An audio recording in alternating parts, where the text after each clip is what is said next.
Hey everyone, so today I want to make a quick video on how to remove tires from wheels. So there are different instances when you want to remove the tire from the wheel to either save the tire or reuse the rim, stuff like that. So the typical setup is to use CA glue, which you can see around the bead area of this tire, to glue the tire to the rim. So what we're going to do today is pretty simple. We're going to use acetone. This chemical will dissolve the CA glue, even cured CA glue. It kind of turns it into a goo, and you can pretty much just peel the tire right off. It takes about anywhere from 6 to 12 hours, I would say, to eat through the glue, depending on how much glue you used and how well sealed it is and stuff like that. So to prepare for this, you're going to need, you're going to need the acetone. You're probably going to need the tire too, I'm sure. And you're going to need a bin to put the acetone in. This is really a relatively easy process. I typically do it one side at a time. So I'm going to put it in the bin, and I leave about 8 to 10 millimeters of acetone. So I'm really not using a whole lot of acetone in this case. I know some people dunk them, like really fill it up. So the hardest part about this is acetone can be kind of noxious stuff. Like, it has some really powerful fumes, it's flammable, and it's extremely volatile. So there's just a few things you need to know first. So you probably want to use as little of it as possible. That's always a good thing, because it's flammable and all that other stuff.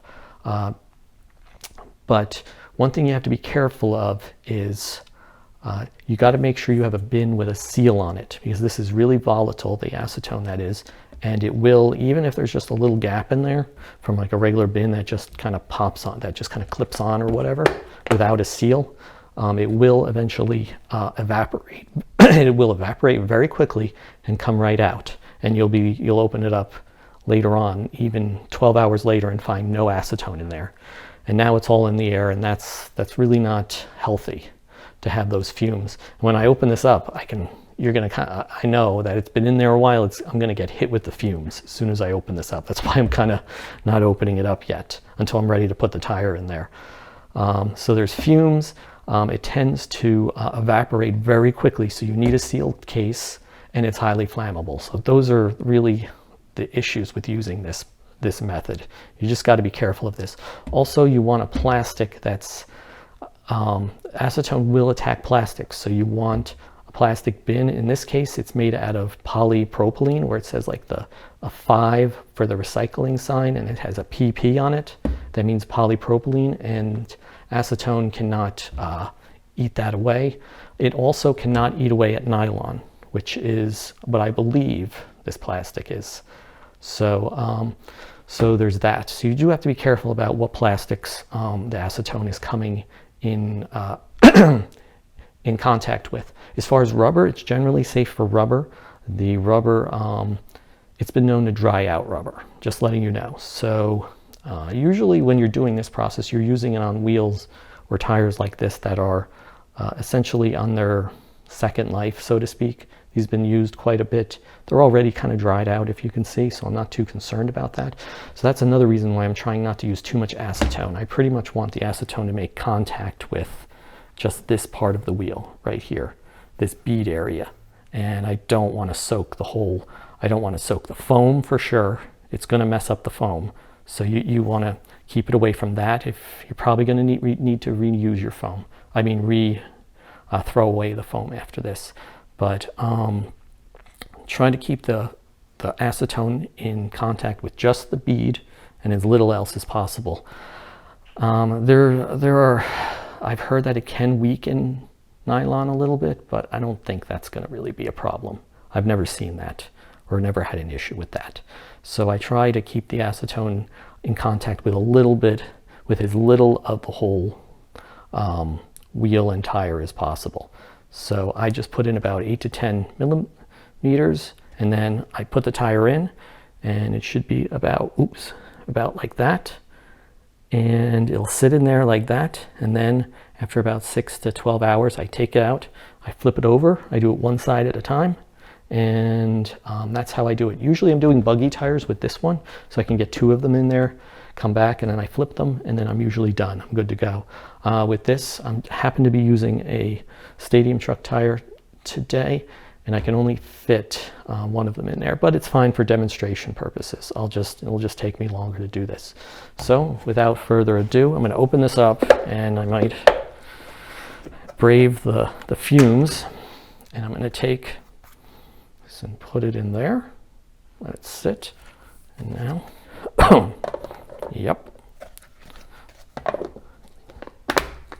Leave it just like that. And then if you happen to have a bin that is not sealed that well, another thing you can do is to just kind of safe proof it a little bit, especially if this is in your house. Like I'm in my basement right now, so it's not that big of a deal. But I'm going to also put this in a plastic bag just to be sure. Get the air out of it, put it in a plastic bag, and close it up. And that's it. It's going to stay in there for in about 6 hours. I'm going to come back and check it, and I'll show you what it looks like when I peel it off. All right? So see you in a bit. Okay, so we're back. I did both sides. So it took about 6 hours per side. So I did one side for 6 hours, flipped it, and then waited another 6 hours. It worked fine. It's literally falling off the rim. So let's open it up, and I'll show you what happened. All right, and you probably should wear gloves while you do this, because this stuff is kind of nasty. So put it right over there on, and now, you know, just take a look and notice something. This was clear before, it's now yellow. That's because all the CA glue is dissolved inside of it. That's how well it works. So let's close this up before I get hit with the fumes again, with that over there. And notice the tire is already dry. It was wet before. So let's do this. So we take it off, get in there, just take the rim off. Oh. And that's how easy it is. It came right off. Another thing I like to do is, real quick, I just get some isopropanol, which just happens to be in this container, this spray bottle. And then I go and I try to clean the rim. See, notice it's dripping all over the place. This yellow stuff is dripping. So I'm going to pull the foam out. Pull this foam out, which is saturated.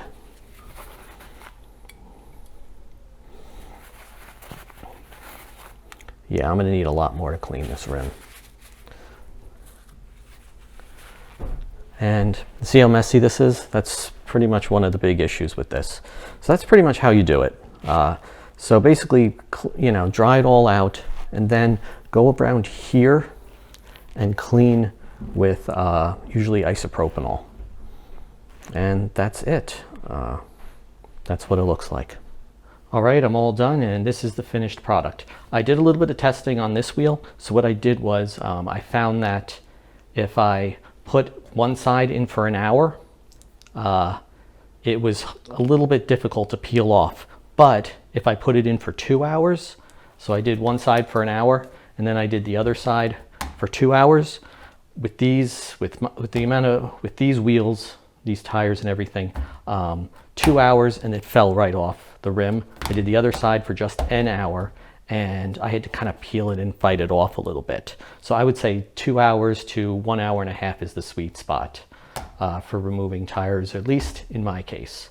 I didn't need 6 hours or overnight or anything. Other than that, just remember to clean, if you're going to reuse these tires, clean the bead of the tire, use isopropanol, or you can just even use acetone. Same thing with this. You might have looked in the video and seen that there was this yellow goo. That's literally the CA glue. It turns into like a goo. You can either clean that off with just a rag or something, or you can do what I do, and I just stuck it without the tire back in the acetone for about a half an hour, and then I did it again, and then when it came out, it was perfectly clean, no scrubbing, no anything. I just put them both right back in there, and for half an hour switched them over, and there you go. Other than that, you should do this in your garage, not in your basement, and be careful what surfaces you're using, because as you can see, it destroyed my mat here. This is just a cheap mat, so it's not a big deal. I had a silicone mat outside that worked really well. It didn't seem to be able to do anything to that. Other than that, that's about it. It's a pretty simple process. It's just kind of messy and smelly, And yeah, don't do it in your house. I only did it in my basement because this is where I'm filming. All right, so thanks for watching. Hope this is helpful. All right, bye.